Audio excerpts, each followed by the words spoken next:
మీకు మీ కుటుంబ సభ్యులకు పెంతుకోస్తు పండుగ శుభాకాంక్షలు. దేవుడు తన ఆత్మ ద్వారా మనలను సర్వసత్యంలోనికి నడిపించునుగాక. ఆమెన్. అనుదిన నిత్యజీవపు మాటలు. దేవుని నామానికి మహిమ కలుగునుగాక. దేవుని వాక్యాన్ని చదువుకుందాము. యెహోవా నా రోదన ధ్వని వినియున్నాడు. పాపము చేయవాళ్ళారా, మీరందరూ నా యొద్ద నుండి తొలగిపోవుడి. కీర్తనల గ్రంథము 6వ అధ్యాయము 8వ వచనము. దుష్ట సాంగత్యము మంచి నడవడికను పాడు చేయను అని లేఖనము బోధిస్తోంది.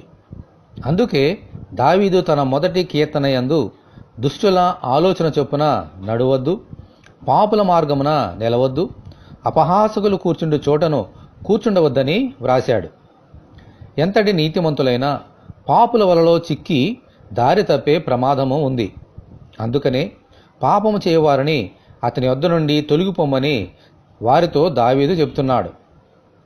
ఇజ్రాయేలులు వాగ్దాన దేశంలోనికి వెళుతున్న సమయంలో విగ్రహారాధన, మాంసాపేక్ష కలవారు వారిని నీతి మార్గం నుండి తప్పించి దేవునికి వ్యతిరేకంగా పాపం చేయుటకు కారణమయ్యారు. దేవుని శిక్షకు, ఉగ్రతకు లోనయ్యారు. నీతి మార్గము నుండి తప్పించే వారికి మనం ఎంత దూరముగా ఉంటే అంత మంచిది. మనం ఎల్లప్పుడూ యేసు మార్గంలో కుడి ఎడమకు తొలగిపోక ముందుకే సాగిపోవాలి. ఆమెన్. హల్లెలూయా. ఇటువంటి కృప కొరకు మనమందరము దేవుని ప్రార్థన చేసుకుందాము. ప్రభువా, మీరు ఏర్పాటు చేసిన నీతి మార్గమునకై మీకు వందనములు.